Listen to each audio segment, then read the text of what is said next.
I walked into Courtroom 7 on a Monday morning in early March of 2026, set my case file on the plaintiff's table, and looked up. That was when I saw them, Donald and Patricia Thompson, my parents, sitting at the defendant's table across the room, 60-something, greyer than I remembered, dressed like they had somewhere important to be. My mother glanced over at me the way you glance at a stranger and leaned toward their attorney to whisper something. She did not recognize me. 14 years, and she looked right through me. I opened my file and picked up my pen. Before I tell you how that morning went, drop a comment and let me know where you are watching from. If this story sounds like something someone you know needs to hear, hit like and subscribe so you never miss what comes next. Because what happened in that courtroom did not start there. It started on a December night in 2012, on a sidewalk in Queens, with 2 black garbage bags and $90. My father, Donald Thompson, ran a property management company called Thompson Property Management, around 25 rental units spread across Queens and Brooklyn. My mother, Patricia, stayed home and made every decision that mattered inside our house in Queens. I was the older child. My brother Caspian was 4 years younger than me. I knew from early on that the rules were different depending on which child you were. Caspian got new sneakers every season. I got clothes from the thrift shop on Junction Boulevard because my mother said it built character. Caspian got weekly allowance. I was told that girls needed to learn to save, not spend. When Caspian put a baseball through the garage window at 13, my father laughed it off. When I accidentally knocked a glass off the kitchen counter at 12, my mother did not speak to me for a week. I did not fight it, I did not cry about it, I studied. That was the one thing nobody could regulate. My grades. I graduated high school with a 3.9 grade point average and earned a partial scholarship to City College of New York. I wanted to study pre-law. I told my parents over dinner the week before graduation. My mother put her fork down and said studying law was a waste. She said I should do nursing or accounting, something practical, something stable. My father said nothing. He sat at the head of the table and looked at his plate. Caspian, who was 15 at the time, kept eating and did not look up once. I told them I had a scholarship and would not need their money. My mother said I had an attitude problem and did not know how to be grateful for what I had been given. I did not argue. I went to my room and started packing for college. I came home for winter break after my first semester. I had straight A's across every course. I thought that might mean something. When I opened the front door, my mother was standing in the living room. She was not surprised to see me. She had been waiting. On the floor next to the entrance were 2 black garbage bags, my clothes, my books, my things. She told me a friend's daughter needed the room. She told me I was old enough to take care of myself. She told me the timing was right. I looked past her at my father. He was standing at the far end of the living room with his hands in his pockets. I asked him directly if he had anything to say. He turned his head toward the window. My mother reached into her cardigan pocket and held out a folded stack of bills, $90. She said that was what she could do for me right now. I took the $90. I picked up both garbage bags. I did not say anything else because there was nothing left to say. I walked out the front door and heard it close behind me. The temperature that night was 17 degrees Fahrenheit. I stood on the sidewalk in Queens with 2 garbage bags, $90, and a City College student ID. I was 19 years old. It was December of 2012, 3 weeks before Christmas. I stood there for about 2 minutes. Then I took out my phone and called the only person I fully trusted. Nomia Ferreira had been my best friend since 10th grade. She was living with her family in the Bronx. She picked up on the second ring. I told her what happened without any extra detail. She said, "Come over right now." Her mother, Irene Ferreira, opened the apartment door at 11 that night, looked at me and the 2 bags and did not ask a single question. She just said the bathroom was at the end of the hall and she would heat up food. I slept on the Ferreira family's couch for 4 months. Mrs. Irene never once asked for rent money. I washed dishes, cleaned the apartment, and did the grocery runs every week without being asked. I want to stop here for a second, because if you have ever had someone open a door for you when every other door just closed, you know what that means. Mrs. Irene Ferreira did not owe me a single thing. She did it anyway. That 4 months on that couch was the foundation of everything that came after. Second semester of freshman year, I registered for 25 hours of work per week at a coffee shop 3 blocks from campus. My schedule was study from 6 in the morning until 10, work from 11 until 5 in the afternoon, study again from 7 until midnight. I did that 5 days a week and worked both days on the weekend for the first full year. By the third semester, I found a room in the Bronx for $700 a month, shared with a classmate named Portia Nguyen. The room had no window that faced outside. I taped a printed class schedule to the wall above my desk and did not miss a single lecture in 4 years. I graduated from City College of New York with a 3.81 grade point average. At the graduation ceremony, I had no family in the audience. Nomia and Mrs. Irene came. They sat in the third row and clapped louder than anyone around them. That was enough. That was more than enough. I applied to Fordham University School of Law and got in with a partial scholarship. I kept working during law school, this time as an administrative assistant at a small housing law firm in Midtown, 20 hours a week. That job changed the direction I was already heading. I watched attorneys argue cases about whether families had the right to stay in their homes. I watched landlords send lawyers who knew the system. I watched tenants show up alone with handwritten notes and lose cases they should have won. I decided that was the side of the room I wanted to stand on. 3 years of law school, no missed deadlines, no incomplete assignments. My third-year paper was on tenant rights in low-income housing developments across New York City. My supervising professor told me it was the most thoroughly researched student paper she had seen in 11 years of teaching. In the summer of 2020, I sat for the New York bar exam. I passed on my first attempt, scoring in the top 83% of all candidates statewide. I joined Everett & Cho as an associate attorney in 2022. In 4 years, I won 17 cases involving tenant rights violations. The largest was a class action representing 31 households facing illegal eviction in Brooklyn. That case was covered by the New York Legal Observer. In 2025, the partners at Everett & Cho voted to elevate me to junior partner. I was the youngest person and the first woman to hold that position in the firm's housing law division. I lived in a 1-bedroom apartment in Astoria, Queens. I paid my own rent, made my final student loan payment in 2023, and did not owe anyone anything. I had a small plant on the windowsill that I bought on the day I received my bar results. It died once during a brutal winter when I was too buried in a case to remember to water it. Then it grew back. I kept it. In November of 2025, a woman named Claire Oates scheduled a consultation at Everett & Cho. She was 38 years old, a single mother, and she came in carrying a thick accordion folder that she set on the table in front of me without being asked. She had been living in a 1-bedroom apartment in Queens with her 8-year-old daughter, Lily, for 3 years. She opened the folder and walked me through it piece by piece. 11 written maintenance requests submitted to the property management company over 18 months, each one documented with a date, a description, and either no response at all or a 1-line reply saying someone would be in touch. No one ever came. Photographs of black mold running along the full length of the bathroom wall and spreading underneath the kitchen sink. Not surface mold, the kind that had been growing inside the wall for a long time before it became visible. 2 hospital records for Lily Oates. 2 separate admissions in a 6-month period for respiratory distress. A signed letter from Lily's treating physician stating that prolonged exposure to mold contamination in the home environment was a contributing factor to the child's condition.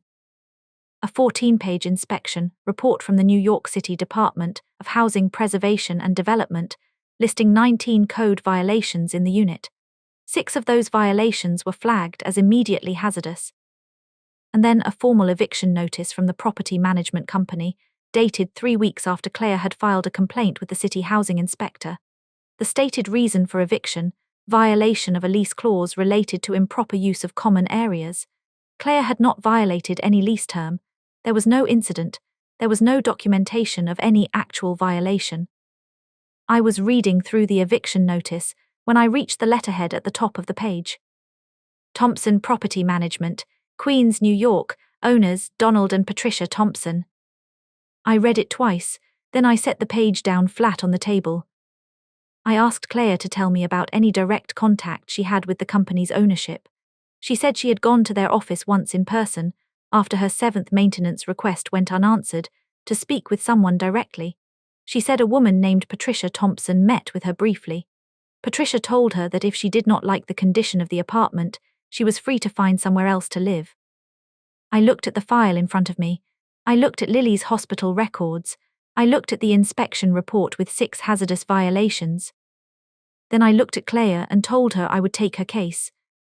After she left, I closed the door to my office. I sat at my desk and looked at the name on the eviction notice for a long moment. My parents had been running that company since before I was in high school. I had watched my father manage properties my entire childhood.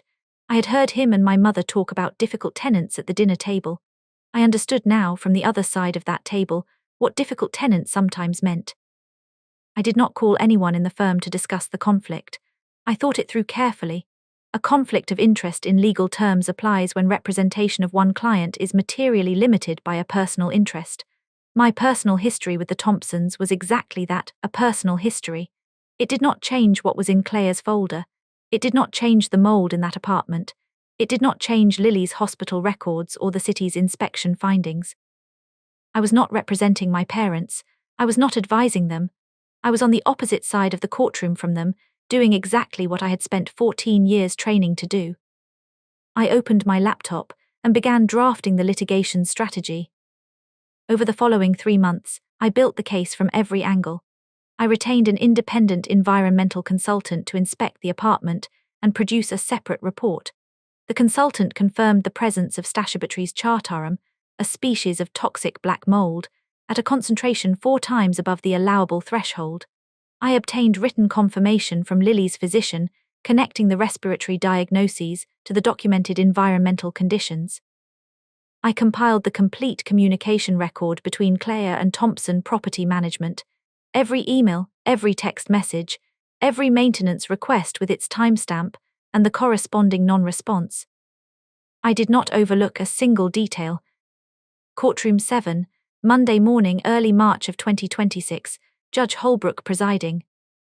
Gerald Marsh was the attorney representing Thompson Property Management. He had been practicing civil law for over 20 years and specialized in representing real estate companies in tenant disputes. He was experienced, prepared, and used to winning cases exactly like this one. When Judge Holbrook called the session to order and read the appearances into the record, he said, "Representing the plaintiff, attorney Nerissa Thompson of Everett and Cho." I watched my mother's face from across the room. The recognition moved through her expression in stages. First confusion, then something sharper that she quickly pulled back behind a neutral look. My father raised his head and looked directly at me for the first time since I had walked in. I looked at the judge and said I was ready to proceed. Gerald Marsh opened for the defense by arguing that the eviction notice was a lawful exercise of the property owner's rights under a specific lease provision regarding improper use of common areas. He argued that Thompson Property Management had made reasonable efforts to address maintenance concerns, and that the timing of the eviction notice coinciding with the housing complaint was not evidence of retaliation, but rather an unrelated administrative decision. He did not address the 11 unanswered maintenance requests by name.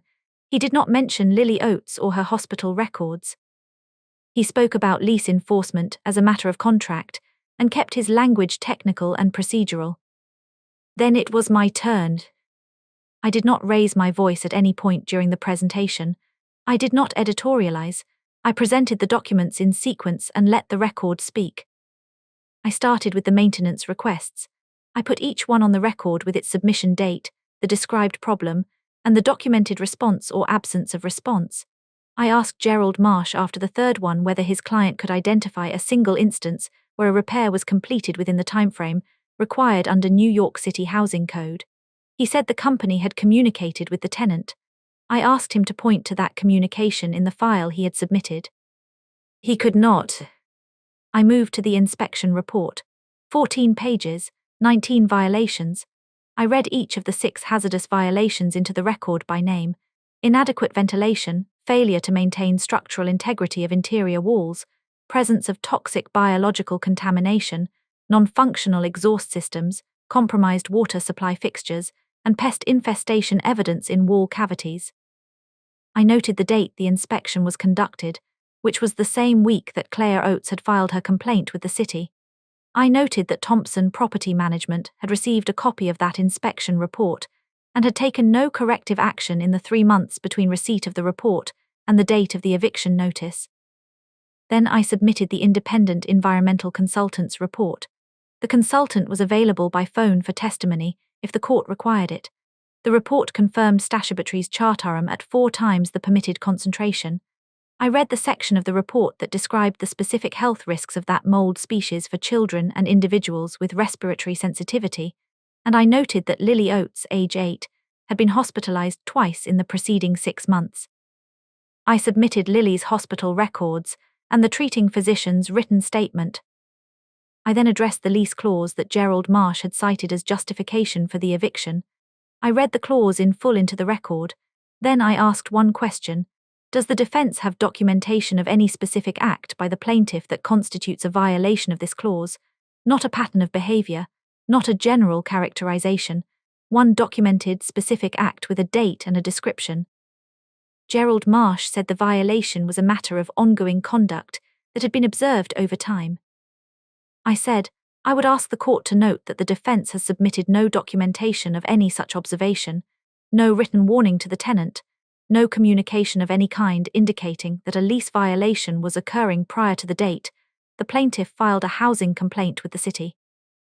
The timeline shows that Thompson Property Management received the city's inspection report on December 9th of 2025 and issued the eviction notice on December 28th of 2025, 19 days later.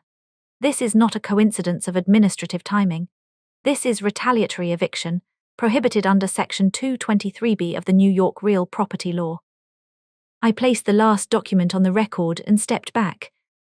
Judge Holbrook took 35 minutes to review the complete submission before delivering the ruling. The eviction notice was dismissed in full. Thompson Property Management was ordered to complete all repairs listed in the city inspection report within 60 days, under supervision by the Department of Housing Preservation and Development. Claire Oates was awarded $10,000 in damages. Thompson Property Management was ordered to pay all of Lily's medical expenses connected to the 2 hospitalizations. The full case file, including the inspection report and the independent environmental assessment, was referred to the Department of Housing Preservation and Development for a review of all properties in the Thompson Property Management portfolio. That last part meant every one of the approximately 25 units my father managed would be inspected. Gerald Marsh gathered his files without comment. My mother sat without moving for several seconds after the ruling was read. Claire Oates was standing just inside the courtroom door. When I walked over to her, she was already crying. She gripped my hand with both of hers and said, "My daughter is going to have a home to go back to." I told her she was always going to have that home. The law just needed to say it out loud. In the hallway outside the courtroom, I was organizing documents back into my case folder when I heard footsteps stop near me. I looked up. Patricia Thompson was standing 6 feet away. Donald Thompson stood just behind her. Neither of them was with Gerald Marsh anymore. It was just the 3 of us in that stretch of hallway. My mother spoke first. Her voice was quieter than I had ever heard it. She said my name, just my name. I looked at her and waited. She said she had not known I was the attorney on the other side of the case. I told her I knew she had not known. My father spoke next. He said I should have told them. He said if I had said something up front, things could have been handled differently. I looked at him directly. I said, "Told you what exactly?" That I was the lawyer representing the woman and her 8-year-old daughter living in toxic mold because your company ignored 11 requests to fix the problem. There is nothing for me to apologize for here. My mother's voice shifted. She said, "Is this how you repay family?" I closed the flap on my case folder. I looked at my mother and spoke at a volume that was perfectly level. I said, "Family does not hand their child 2 garbage bags and $90 and close the door on a 17-degree night. People can do that, but that is not what family does." I picked up my bag, said nothing further, and walked down the hall toward the elevator. I did not look back. 2 weeks after the trial, I was at my desk reviewing the intake file for a new case when my phone rang. The area code was New York, but I did not recognize the number. I picked up. The man on the line introduced himself as Henry Bradford of Bradford and Associates, an estate law firm in Manhattan. He said he was calling in connection with the estate of Robert Calloway. I knew that name. Robert Calloway was my maternal grandfather, my mother's father. Henry Bradford told me that Robert Calloway had passed away in 2023. I had not known. No one had told me. Mr. Bradford explained that my grandfather had established a trust in 2004, when I was 11 years old. In December of 2012, shortly after learning that I had been removed from the family home, my grandfather had amended the trust.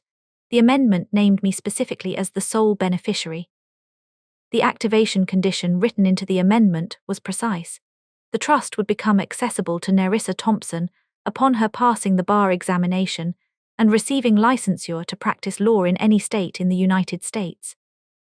I passed the bar in 2020. The trust had been active for 5 years.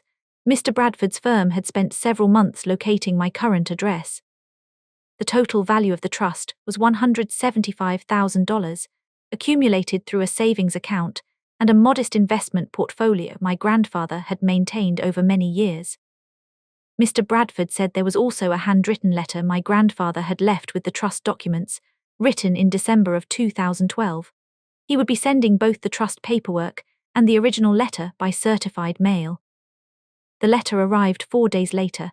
It was 2 pages, written in the careful, slightly slanted handwriting I remembered from birthday cards he used to send when I was a child.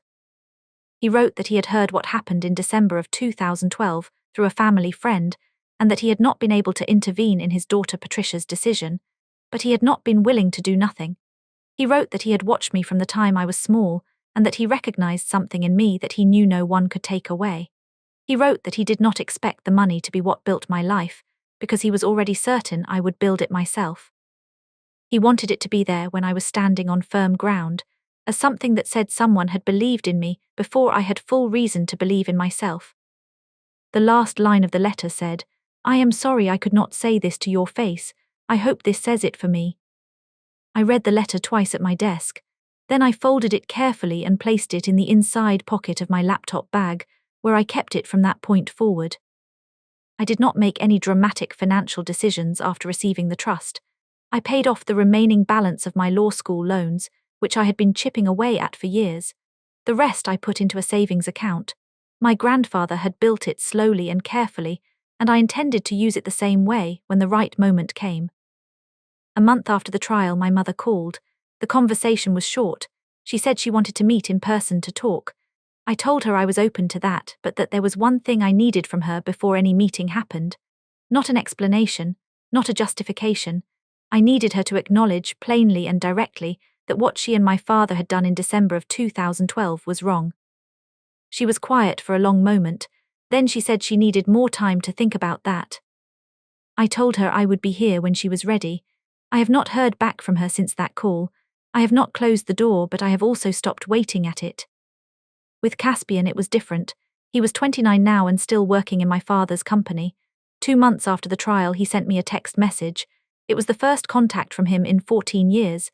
He did not apologize, he simply wrote, "I saw the coverage about the case, you did well."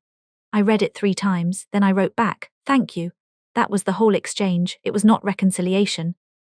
But it was the first sentence of something, and I did not know yet where it would go. Claire Oates and Lily were still in their apartment. Thompson Property Management completed the full scope of repairs under the court order and the supervision of the City Housing Department within the required 60 days. Lily went back to school without the breathing episodes that had been sending her to the emergency room. Claire sent me a drawing Lily had made, a woman in a blue suit standing in front of a tall building, with the words, "Thank you," written underneath in pencil. I had it framed and hung it on the wall of my office, to the left of my desk, where I can see it from my chair. 6 months after that Monday morning in Courtroom 7, I was sitting in my apartment on a Sunday morning with a cup of coffee when Nomia called from Boston, where she was finishing her doctorate. We talked for nearly an hour. When we hung up, I sat for a few minutes without doing anything. I looked at the plant on the windowsill, still there, still growing. I thought about the $90. I thought about Mrs. Irene opening her door at 11 at night and heating up food without asking a single question. I thought about the couch in the Bronx, and the room with no window, and the coffee shop shift starting at 11 in the morning, and the bar exam results on my phone screen in July of 2020, and the moment in Courtroom 7 when Judge Holbrook read the ruling and I heard Claire exhale next to me. There are things people take from you and there are things they give you without knowing it. The night my parents put those 2 garbage bags by the door, they thought they were making a decision about me. What they actually did was remove the last reason I had to wait for permission to build my own life. I stopped waiting that night. I have not started again since. Your worth is not something another person controls. Not a parent, not a partner, not anyone who was supposed to love you and chose something else instead. It is something you demonstrate to yourself, through every decision you make when no one is watching, and through every door you open on your own. I am Nerissa Thompson. I am 33 years old. I am a junior partner at Everett & Cho. I represent people who need someone in their corner who knows what it costs to have no one there. And I am just getting started. Now I want to hear from you. Have you ever been written off by someone who was supposed to believe in you, and then found your own way forward anyway? Leave your story in the comments below. I read every single one, and I want to know what you carried and what you built from it. If this story stayed with you, please share it with someone who needs to hear it today. Hit like if you believe that being pushed out of one place can put you exactly where you were always supposed to be. And if you are not subscribed yet, join this community now because there are more stories coming that I think you will want to be here for. Thank you for spending your time with this story. Whatever you are carrying right now, I hope you know that the door is not as closed as it looks.